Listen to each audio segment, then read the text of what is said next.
We are live now.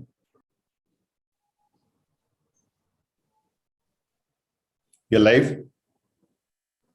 Yes, sir. We can move. Shall we start? Yes, we can start now. Good afternoon, all. Thank you all for joining us today. In today's webinar, we have an esteemed guest, Mr. Swarup Mohanty, the Chief Executive Officer and Associate Director of Mirae Asset Investment Managers India. He has over 27 years of experience in the field of financial services, including 20 years plus experience in asset management sales. He's overall responsible for the India AMC. He has been associated with this AMC as head sales from July 2011. Prior to this assignment, Swarup was National Sales Head Retail with Religare Asset Management in India. He has also been associated with organizations like Aditya Birla Sun Life AMC, Franklin Templeton Asset Management India, and Kotak Mahindra Asset Management in sales responsibilities. Apart from his passion for mutual funds, Swarup shares a keen interest in travel and music. He has a large collection of vinyl records and prefers the analog form of music. His deep interest in wildlife takes him from one wildlife sanctuary to the other. As you all may know, Scripbox is India's trusted digital wealth manager. At Scripbox, we believe that good investing is not just about choosing a fund. It's about understanding your aspirations and goals, building a portfolio, and managing it actively so that you do not compromise on your dreams. We are a SEBI-registered investment advisor. We keep sharing insights, ideas, and content on a regular basis on topics related to investments, aspirations, life goals, leadership, and health. Please visit our website, scripbox.com, social media platforms, and subscribe to our channel, Scripbox, on YouTube. If you like this webinar, do tweet about it mentioning the handle Scripbox. Welcome, Swarup, to this webinar. Hope everyone in your friends and family is safe. Thank you so much, Anup. And on behalf of Mirae Asset, I'd like to thank Scripbox for giving us this opportunity to come and discuss and share our views at such a very interesting time in our lives. And I'm doing okay. I hope everybody is fine at your end and your team. All good, I hope. Yes, Swarup, thank you very much. Everyone is doing fine, and we hope so that we'll all remain safe. Correct. So, Swarup, today's webinar topic is, have the fundamental rules of investing changed since last year? We have seen an unprecedented increase in the investment activity. According to SEBI data, new Demat account additions rose to an all-time high of 10.7 million between April 2020 and January 2021. And the same number was half of what it was this year. It was like 4.9 million this year, or last year, sorry. So no one had foreseen the stellar gains in the market, including mid-caps during the last year. And a lot of it is ascribed to the active participation of the millennials, young working people, and women. So do you see a systemic shift in the investment pattern in India? This was, according to me, a very natural progression for the country. Let's face it, that we are today amongst the youngest countries in the world, average age of late 20s or just below 30. That makes the behavior pattern itself very different from what it was, say, 10, 15 years ago, where the average age was slightly higher. Add to the fact that you are shut down in your houses, and the only way we talk, this is the first time I'm talking to you in this medium. All other discussions with you in the past were physical in nature. So we've been restricted to this digital world, and prior to COVID, let's face it, prior to COVID, there was a fair amount of digitization happening. And then when the country gets younger, it's just a matter of time that everything then shifts to the phone, not the laptop, and everybody owns a smartphone. There is this saying, pre-geo, post-geo, and post-geo, the connectivity is at a different level and at a different cost. This was the background, and it was, I would say, just tailor-made for COVID to come and take digitization to a different level in the country. And that's what has happened. And when you look at the number of Demat accounts that have opened, and make no mistake, I'm sure when today people come and transact with you on Scripbox, it's just a matter of minutes on the phone. And opening a Demat account, which used to be a cumbersome sort of process earlier, which then was dissuading mutual fund investors from opening demat accounts and transacting mutual funds in the physical format, is no longer what it is today, right? The ease of transaction, we sitting at home, just stuck to our computers and our phones, and the age getting younger, the digitization is a natural progression. I mean, for me, everything changed when I saw my wife buying vegetables online. That's it's a unthinkable thing, but it's very natural that the person comes and delivers vegetables today at home, which is bought digitally. So the journey from vegetables to consumer durables to financial services, or owning financial investments in the digital fund, is just a natural progression. So though there has been a phenomenal change, I don't think the change was any sort of not apprehended, or maybe it's happened quicker due to COVID. But yes, it was anticipated, and COVID just sort of enhanced the process, is my opinion. No, actually, very well said, Swarup, because I think what would have taken maybe 5 years, 10 years for companies to change or people to adopt happened in a matter of like months during last year. It was probably, we say, necessity is the mother of invention. So probably because of that. And that's why I think our platform like Scripbox kind of really comes in there, because people have that ease of transaction and they can quickly open their accounts and get ready to transact immediately. So yes, that's true. And the infrastructure has just been accelerated because of that, right? So see, I thought I was digitally savvy or technologically savvy. When COVID happened and what unfolded reduced me to a nothing. I felt I knew nothing, and the amount of upgradation all of us have had to make. Right. I'm sure you are anywhere digital platform. We were a lot of physical at our end, but let's face it. During when the COVID thing happened, the regulator per se came and said that everything physical had to stop. Correct. That's something which I never thought would happen. Officially, we were not accepting physical forms. That's a reality. Now you can do video KYC, right? So you can do. So that's what I'm saying. Look at the ease of KYC. Look at the ease of opening a demat account. It's just 5-10 minutes, and you're through. Go on are those paperwork. This you have to attach. There you have to attest. It's just seamless now. So then, with this kind of ease and the population getting younger, their awareness or their affinity towards this, I do not know where this has come genetically. I'm definitely somewhere kahin to rahega. Suddenly they are more savvy with the phones and these than we were. It's a fact. And when it is their turn of behaving in a certain way, it will only be in the digital form. Correct. So do you think investment patterns are different in India as compared to other countries, the developed countries like the US, the UK? I think the key word you said was developed countries. So every country has its own phase, and every country has their own economic sort of status to be in. And let's put that in perspective. When you look at the penetration of mutual funds per se in say US, it's 120% AUM versus 2 GDP is their ratio. In UK, it's in north of 60%, almost 65-67% of the AUM or the asset under management of the mutual fund industry, that's versus their GDP. So that is the amount of penetration they have versus say India, which is at 12%. Right. The point I'm making is the ownership of investments in the financial form or owning financial assets there is far higher than that of India. Because this is a natural progression. If you look at India, the most favored asset classes still are physical in nature. It is mostly real estate and gold also in a physical format, which has been the journey till now. But look at where we are as a country. We are at a very, very interesting threshold. Systematically, let me give you the thresholds. Okay. The country is younger, which I said is number one. Number two, the economic status of this younger country is far better than what it was, say, 2 generations ago. Inheritance is real now, almost. And families have also changed. Earlier there used to be like my father's family is 1 father, 5 sons. Now it is 2 parents, 1 kid, or maximum 2 kids. So when you look at the same kitty which will come to the next generation is far bigger than what it was just 2 generations ago. So the situation that is happening in the country is very different. And at 12%, it's a very interesting sort of correlation.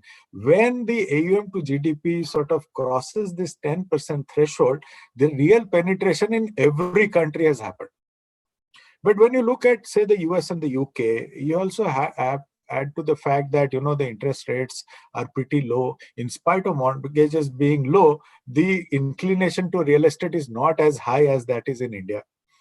And finally, India real estate prices are reaching a position where people are now looking at rental income. I think you sitting in Bangalore is a great example how the young today are opting for co-living rather than owning a house. Correct. The patterns are changing because clearly the younger generation has far more surplus because of there is being a serious inheritance now coming in than, say, my generation had. Definitely I had more than my father said. So when you look at that economic strata compared to us in UK or US, which is probably 8-9 generations of creating wealth, versus us probably the third or fourth generation creating wealth, it is fundamentally wrong to compare. We are still not there.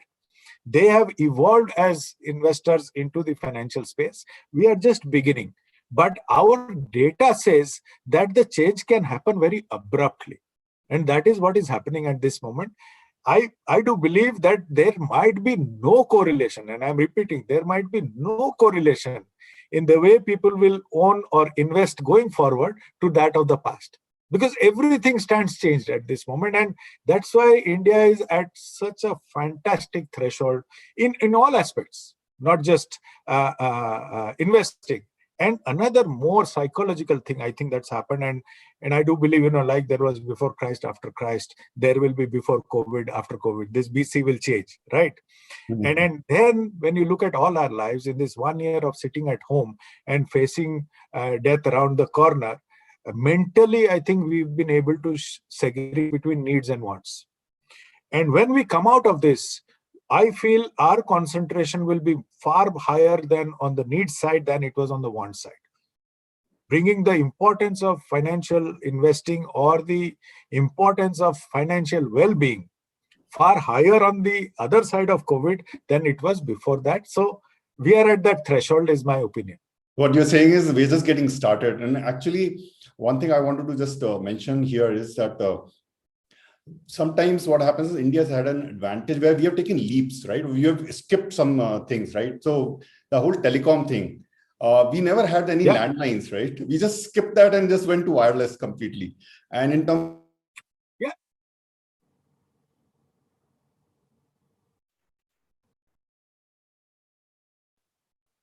who has dropped off? Have I dropped off or has Anup dropped off? Technology is still a little...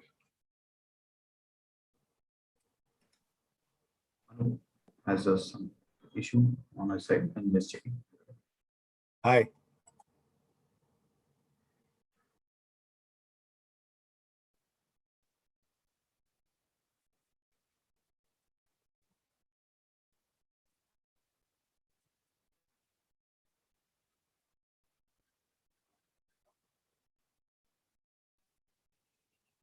Yeah, Anup.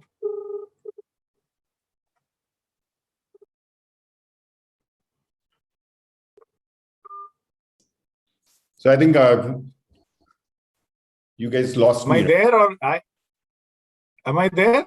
Yeah, you are there. You are there. I think it was. Okay. So still, we have some ways about the technology. So I don't know where you lost me, but I was saying that India has skipped yes, that's where I lost you. Yeah, the telecom thing, and we just directly went to wireless.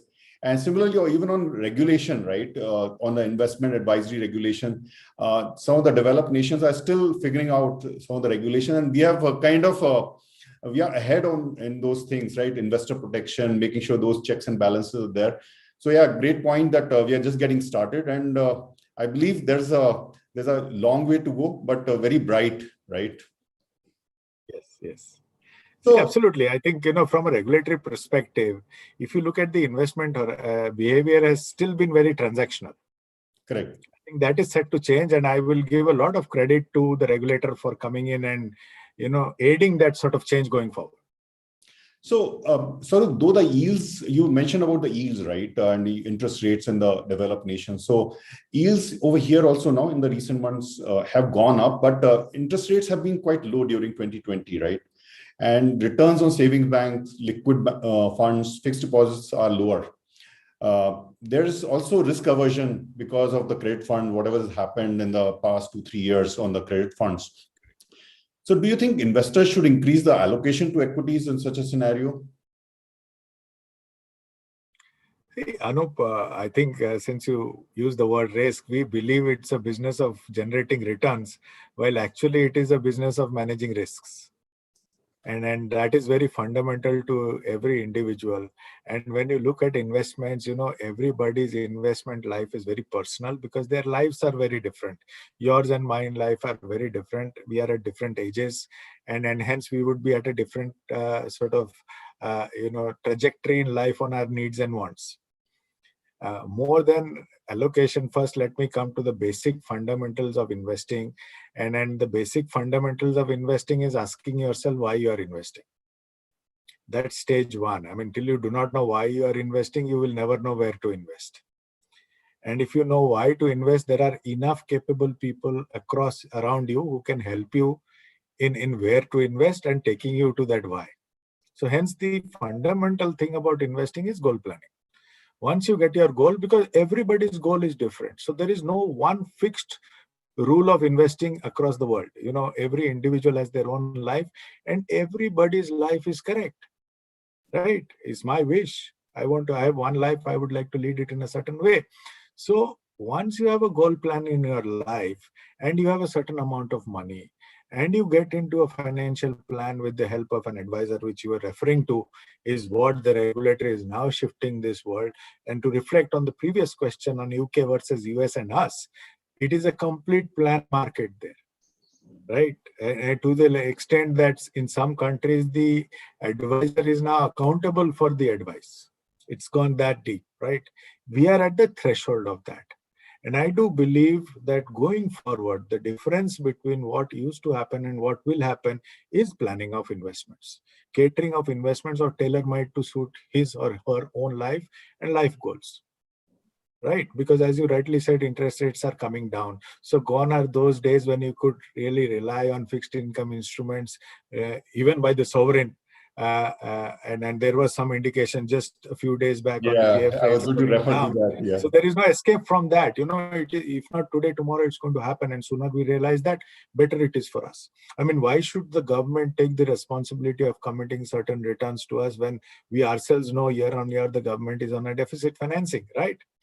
So the burden will only grow, and hence in the future, like other countries, outsourcing that or that getting privatized is a matter of time. So once these realizations sink in, the real advisory will start growing, which is beginning to happen. So the most important part is to set the goal, know your finances, get a good advisor like you because you are a registered advisor. And then what the advisor does or prompts you to do is know your risk profiling. Correct me if I'm wrong, Anup, at any point of time, and because this is more your domain than my domain. Because, the most important part of everybody's financial life or financial investor in life is knowing his or her risk. And let me tell you, risk profiling is not a constant. All our risk profiling before COVID and after COVID would have changed. So I would urge every person listening to us at this moment to continuously on a yearly basis or whenever you think at that time, go and review the risk profile. I'm sure there is a very good risk profile available on the Scripbox website, but there are enough risk profilers in the country. Be honest to yourself. Once the advisor and you fix up the risk profiling part, then you come to the plan. And once the plan is made, then we mutual fund guys come in or the assets that you invest come in. This is such a clear deviation from what whenever people meet us, hey, which is your favorite scheme? Hey, do you need my favorite scheme? Because you're step 5, right? And once you form your assets are that, then the key remains in reviewing it at the right time and rebalancing whenever there is necessary.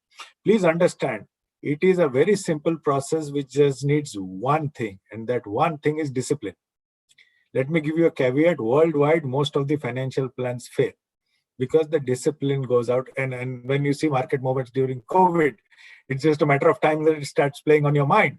And more rule-based the plan, the better it works. And that is why you need a good financial planner to stand by you.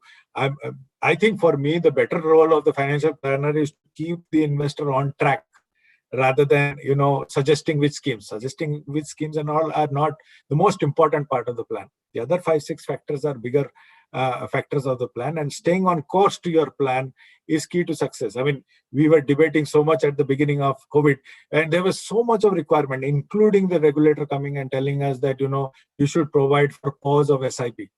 And we were saying that, if you stop the SIP, you are going out of the path of your plan. I mean, somebody who would have gone through this entire process and stuck to his or her SIP would be smiling today. So staying on course is the most important part of the plan. Yes, you must review the plan over a period of time. And on that, if there are necessary changes, which we call the rebalancing of the portfolio, those should be unemotionally and ruthlessly done. Once you follow this process over a period of time, there is no reason why you do not reach your goal.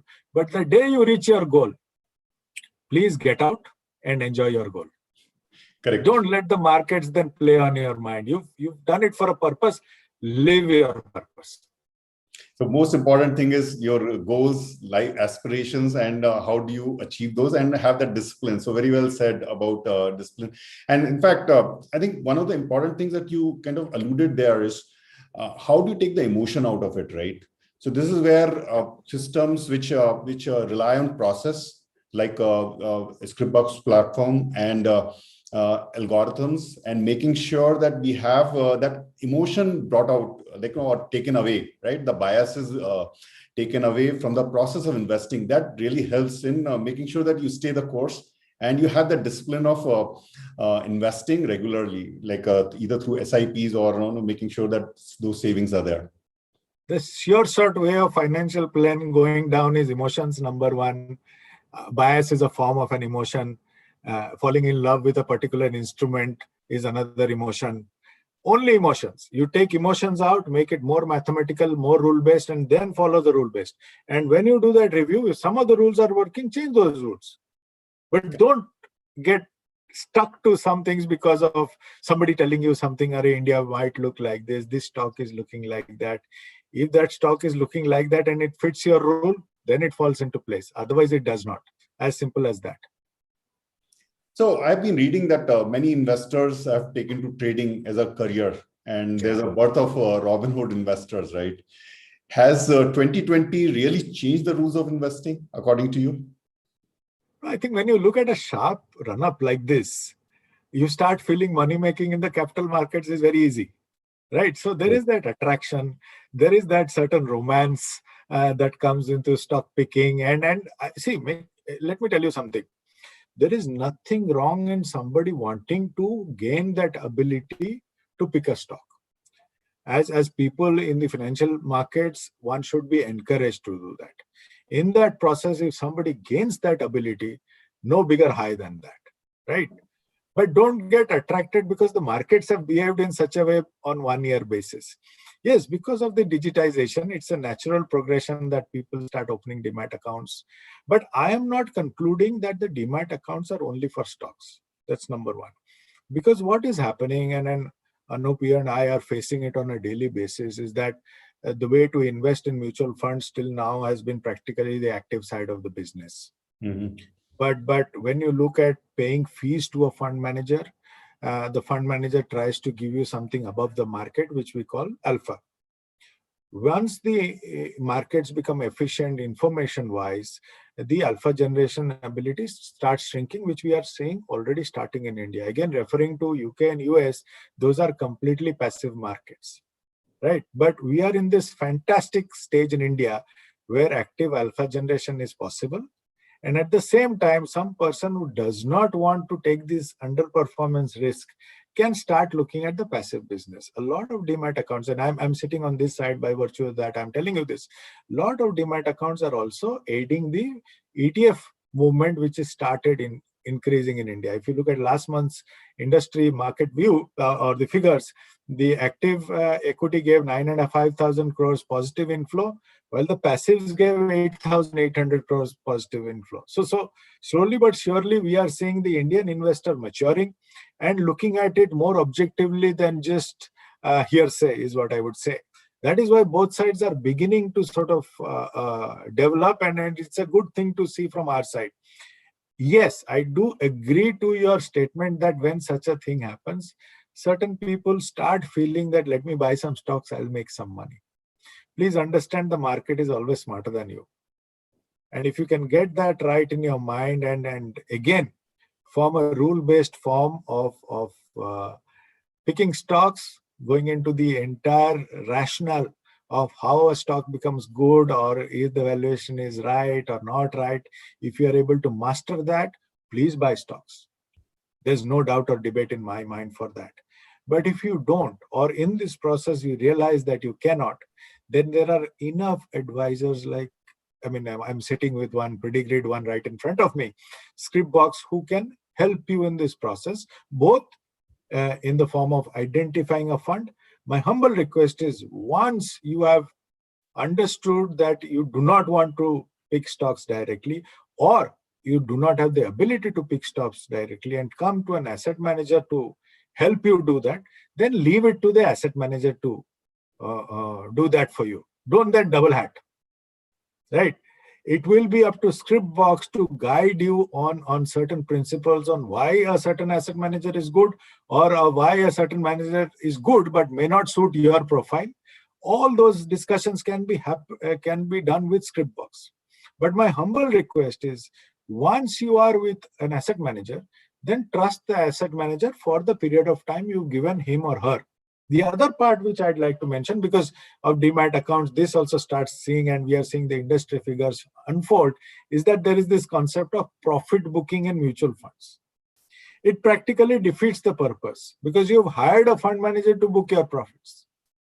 And when he or she books your profits on behalf, actually he has a tax advantage which you do not. He is tax-free, while you will incur your own taxes. Please keep that in your mind. Even after that, if you feel you can book profits on mutual funds, I have a simple request to make.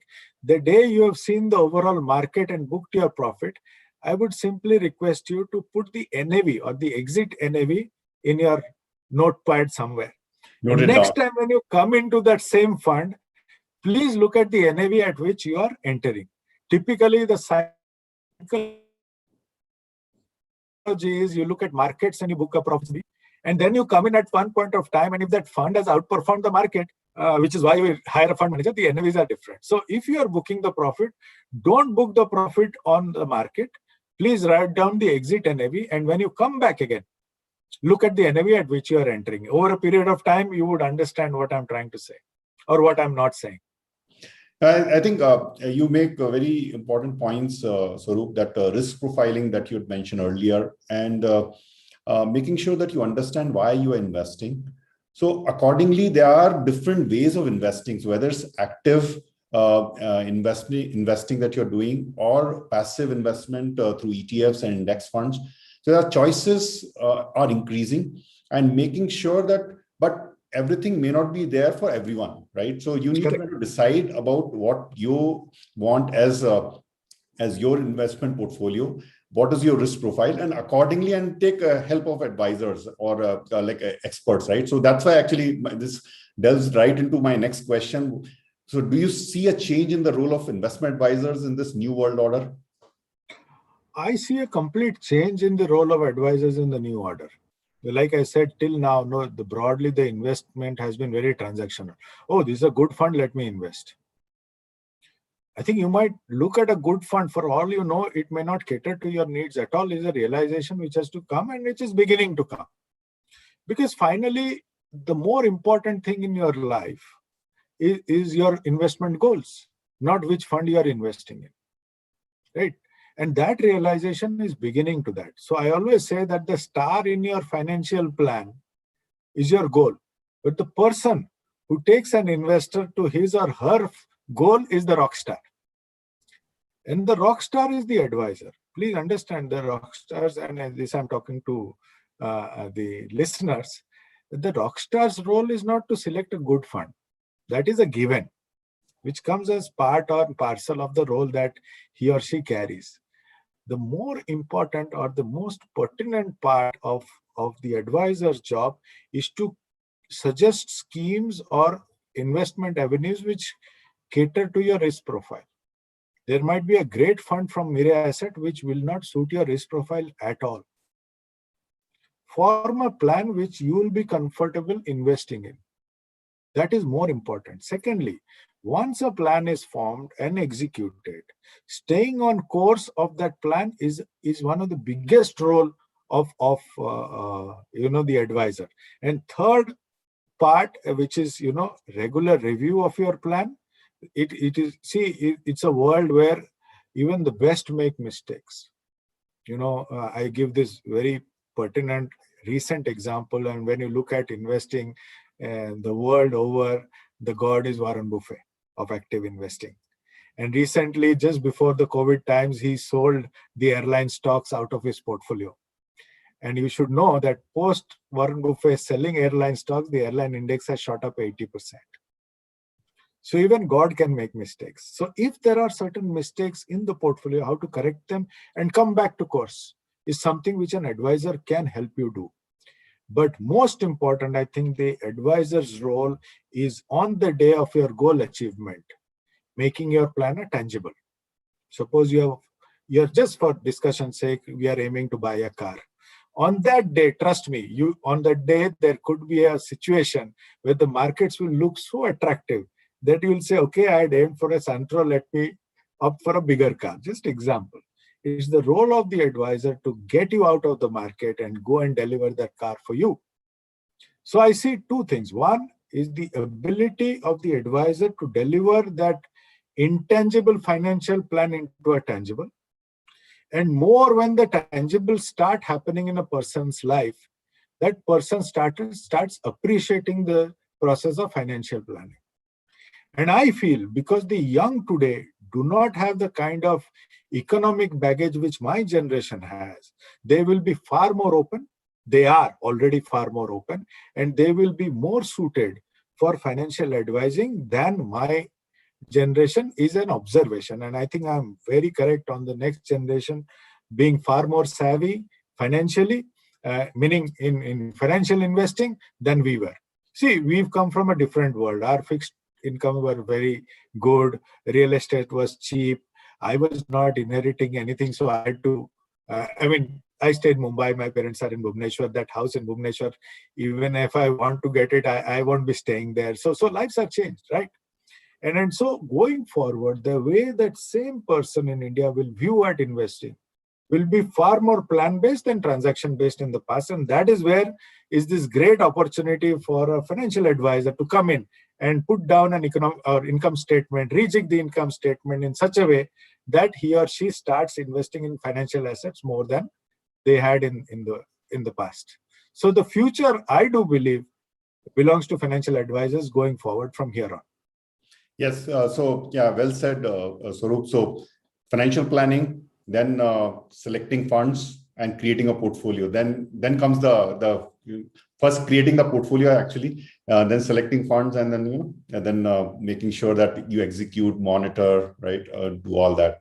So planning becomes very, very important in order to make sure that you achieve your goals, and that's where advisors can help, and that's where Scripbox is also helping our customers, making sure that we make a plan, we stick to the plan, and kind of make sure that there's a portfolio that is generated, right, which helps support your aspirations and goals. Before I move on to the audience questions, so there are a lot of good questions that have come up actually. I just wanted to ask one last question to you, and then we'll move on to audience questions. Lately, especially in the last 2 weeks, I've seen there's been a surge in the number of COVID cases with the second wave. Besides the precautions of wearing a mask and social distancing, any message you'd like to give to our viewers on how to deal with the current situation, whether it's investment, personal, or anything that you would like to add there? Let me start with the personal one. I was COVID positive in November. I've seen this very up close and personal. So it's not something which is good having. Okay, that's one. Number two, which I would like to tell, and that's because it's an emotional thing. The day anybody feels a little bit of discomfort, my humble request, so isolate yourself in a room. And I mean, since we are in Mumbai, we are a little more aware than Bangalore because our cases are at a different level. Trust me, all houses in Mumbai have one designated room already prefixed. If there's something, this is where we will, what do you call that? Isolate them. But the day you feel a little bit different, do the test that day. It is just a very normal, mouth swab and a nose swab. It's not an injection or anything. The sooner you get the report, better for you to recover. Because please understand, the day you get your report, your 14-day quarantine starts from that day, officially. So suppose I feel today and I test on the 5th day and I get the report on the 6th day. So my tenure, which should have been 14 days, will stretch to 20 days. So practically speaking, number one, then you isolate the chance or minimize the chance of spreading it to the rest of your family. That has been a personal sort of experience, or what I'd like to tell people of what I have gone through personally. And then within that period, eat well, drink a lot of water. Drink a lot of water, at least 4 to 5 liters if you are positive. It's not a problem. Today, the mortality rate is okay. It's not a life-threatening thing unless you have other complexities within yourself. But those complexities are also getting, it's a known animal now, more than what it was, say, when I was, it's just a matter of 5 months. 5 months, a lot of change. The medication which I went through is no longer being given today. So a lot of work is being done on that. The other part is, when you look at, and if you are the earning member of your family, please take care that you start having your emergency fund intact. Normally, I'll give you again, reflecting on that earlier, I would feel a 6-month emergency fund was good for me. But post-COVID, I think I'm reviewing that very strictly. And economies are different. There could be, we finally go and do a job. And if my business becomes irrelevant, I might lose my job. Is a reality, right? So under those circumstances, how do you keep your family intact? Because I have that responsibility. And then, so those things also have to be kept in mind. That's a separate session completely. So think of how much emergency funds you have from a financial perspective. The emergency fund is cash at call, which you can just withdraw like that. And the day you feel anything, either test that day. Those are very good tips, Swarup, and I'm very glad that you came out of it and without any problems. So thank you, and glad that you are safe and everyone is safe. So Swarup, actually, there are very good questions, and in fact, one of the things that I wanted to just quickly mention is there was one thing. I'm just reading some of the questions. That what is Mirae's tax saver fund has positively helped me achieving my goals. So that's a good Thank you so much for saying that. You made my day. And yes, I think Mirae has been doing a good job. So yes, that's fantastic. There was an interesting question on Bitcoins. Yeah. This was.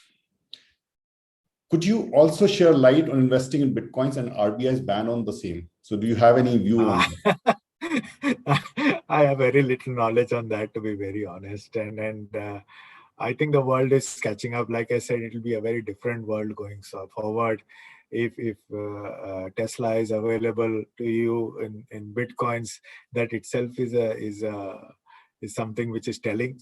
Whether it will rise up to be a currency in future, I am too small a man to sort of comment.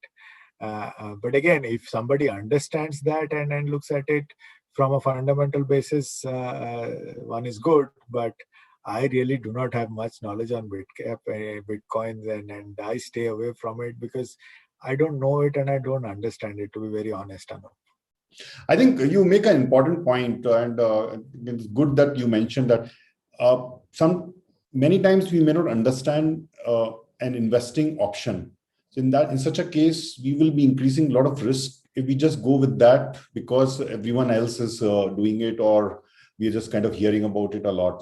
So it's very important that we don't run after something which we don't understand, and stick to our kind of goals and the things that, which is risk management that we are talking about, right? Yes. And It's a business of risk, finally. Yeah. If somebody likes that risk, then so be it, but it's not falling into my risk parameter. And within investment plan, my current asset allocation is taking me on to the goals. It had wavered a little pre-COVID. I did a good rebalance in the month of April. I actually did a Facebook Live to say that I'm rebalancing my portfolio. Okay. It's helped me on the comeback.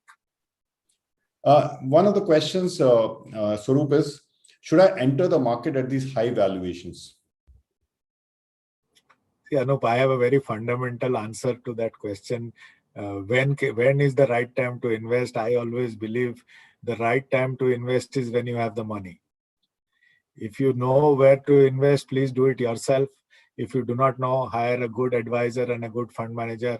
They will take care of the money for you. Don't worry about the markets. The moment you think you know the markets will surprise you. So the markets will behave on a demand supply sort of basis. And at this moment, when you look at a growth country and the world is starved of growth countries, India is one of those few countries that is showing growth post-COVID. It will be a hotbed for a lot of money to come in.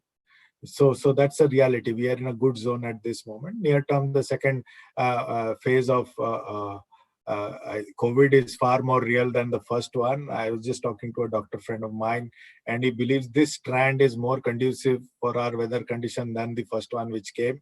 So this could be far more severe than the first one. That could lead to some near-term volatility. But you have seen what the earlier volatility has done.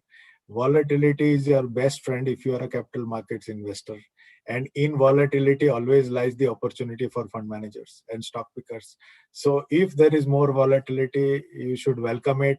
And a good planner should help you mitigate that volatility very effectively. So if you have the money today, please invest today. I remember, I think I talked to you last year, right, on a podcast. Yeah. And we talked about volatility, and you mentioned this volatility. We had discussed that, right? Yeah, right, absolutely. Volatility is your friend, right? So definitely, yes, I remember that. And we had said invest now, we'll talk after a year. Yes, exactly. So there's a question on MF versus Indian stocks versus US stocks. And also, which is the right investment option, fund of funds or index fund? It's a very pertinent question, because let's face something, India is a growing country, is a fast growing country, no denying that. But when you put India against the globe, please understand, in spite of its growth and everything, we are 3% of global GDP. From a market capitalization, that is the size of the market, we are 3 to 4% of the global markets. So nearly the bulk of of the capital markets are outside India. That's point number one. So till now, we were good with Indian markets performing in a certain way, and we have invested and taken a journey. But the time has come when you have to look at other countries as well. Because if you look at post 2008 to 2020, if I were to give you some data, India would have performed 4 out of those, would be the top country 3 or 4 times out of the 12 years, while US would be the top country 6 out of 12 years, right? And India would be the bottom in 3 or 4 times. Similarly, US would be 3 to 4 times at the bottom. So it's very difficult to predict which country will go ahead in which way. The other part is, when you look at stock markets perspective, we are an emerging market or an emerging economy.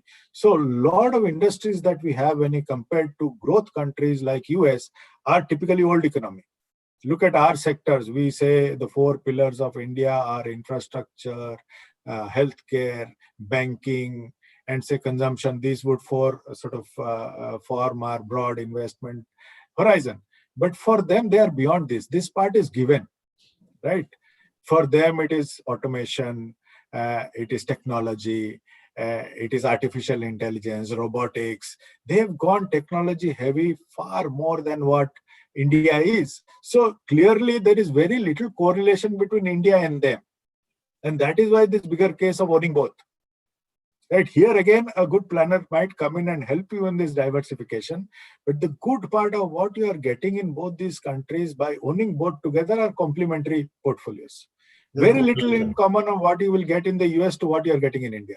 So it's a natural progression. Yes, it leads to maturity of an investor, and I think we have reached there. So hence, you will get a lot of articles talking about international investing. We ourselves are launching a fund next week on international in the US 10 stocks. So it's a lot happening because there is a logic to that. Number two, when it comes to index versus fund of funds, right? I would like to introduce one more animal called the ETFs in that, because clearly the index fund, there are two ways of investing. One is the passive way of investing and the active way of investing. When you hire a fund manager from Mirae Asset, our equity team, you are actually hiring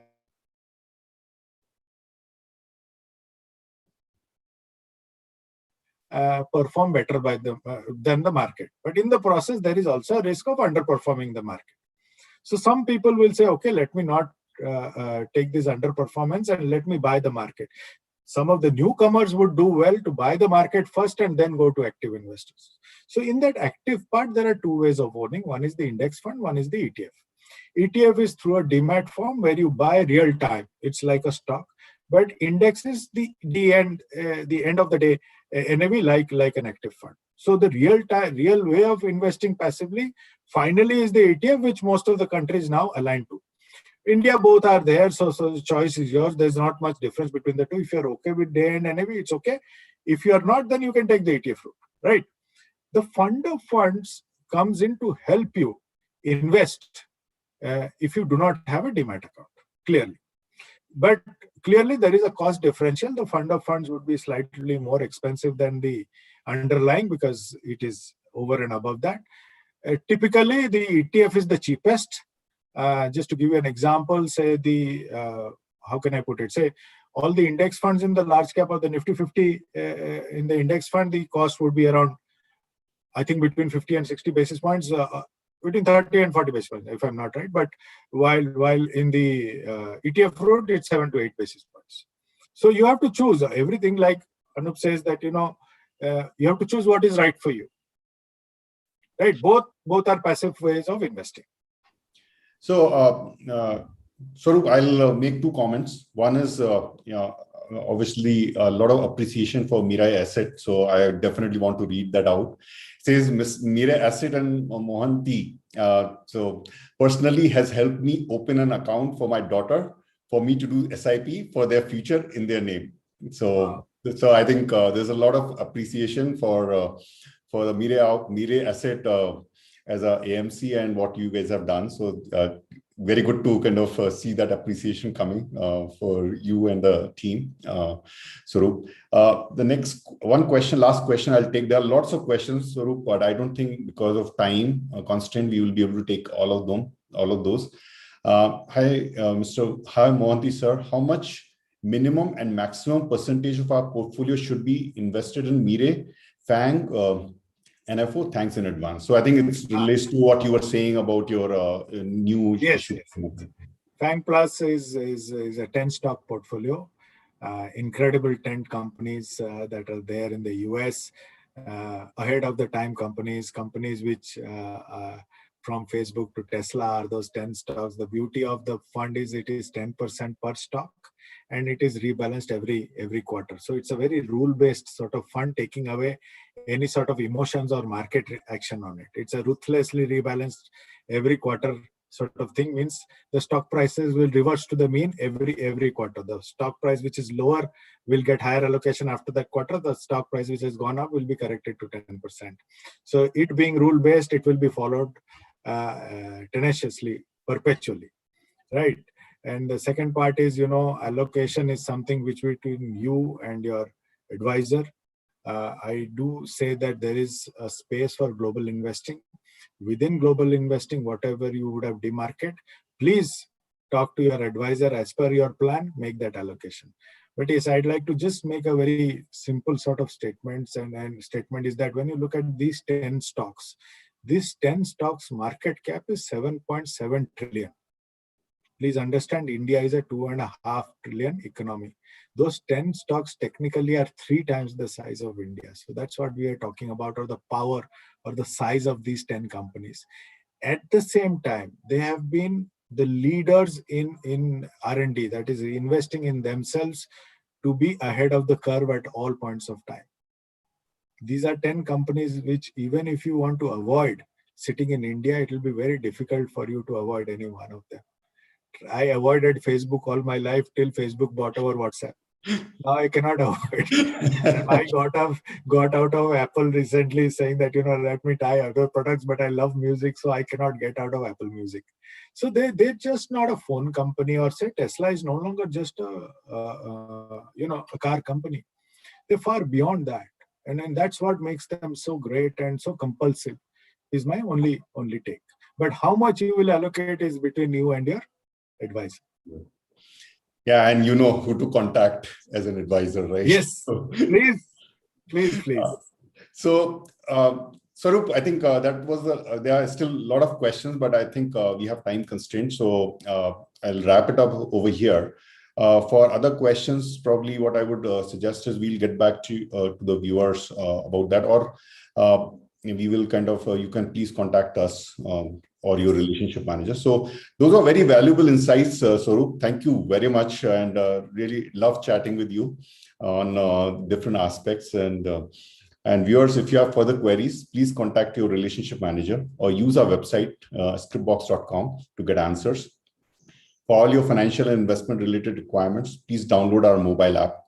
Do visit us on various social media platforms and subscribe to our channel, Scripbox, on YouTube. If you have liked this webinar, which I'm sure you would have, Swarup is a great kind of communicator, and kind of his ideas are like great in terms of, and I've heard him talk about various investing aspect in various forums. So do talk about this webinar on social media platforms. So Swarup, anything you would like to say to the audience? No, thank you so much for all the appreciation for our funds. Let me tell you, our fund management team does put in a lot of effort to keep them on track, and it will be our endeavor to keep that going. Just have trust and faith on us like you have, and it will be our utmost endeavor to keep the funds the way they are going forward. Thank you so much for your kind words, Anup, and the opportunity to come and speak to your investors. Really. Thank you, Swarup. It's been a pleasure having you and a pleasure talking to you. In fact, there's one more comment that came. Awesome insights, Swarup. So I think the viewers have already kind of given their stamp of approval. Thank you to all the participants for joining us today. We hope to see you again in our forthcoming webinars. This is Anup Bansal from Scripbox, wishing all of you the best of health.